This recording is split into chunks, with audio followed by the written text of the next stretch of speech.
Welcome to BNB health studio. నేను మీ Bhavani Naidu Bandaru. Diet అనే పేరుతో చాలామంది చేసే మిస్టేక్స్ వలన ఎలాంటి హెల్త్ ఇష్యూస్ వస్తాయో తెలుసుకుందాం ఈరోజు.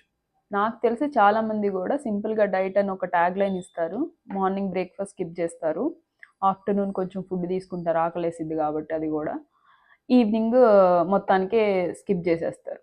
వెయిట్ లాస్ అవుతారు, మాట్లాడుకున్నాం దానివల్ల వచ్చే కాంప్లికేషన్స్ ఏంటి.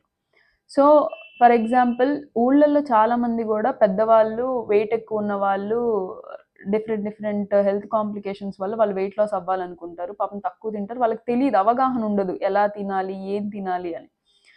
చదువుకోలేదు కాబట్టి వాళ్ళకి అగ్రి. చదువుకున్న వాళ్ళు కూడా చాలామంది చేసే మిస్టేక్ ఇదే. ఫర్ ఎగ్జాంపుల్, మనం కార్లో వెళ్తున్నాం, కార్ సిగ్నల్ దగ్గర ఆగింది, కార్లో ఎటువంటి మూమెంట్ లేదు, ఇంజిన్ రన్ అవ్వాలి అంటే పెట్రోల్ ఎలా అయితే అవసరమో మన బాడీలో బేసిక్ ఆర్గాన్స్ ఫంక్షనింగ్ జరగాలి అంటే కూడా మనకు ఒక సర్టెన్ అమౌంట్ ఆఫ్ క్యాలరీస్ అవసరం per day. World health organization కూడా 1200 మినిమం క్యాలరీస్ డైలీ తీసుకోవాలని చెప్పింది.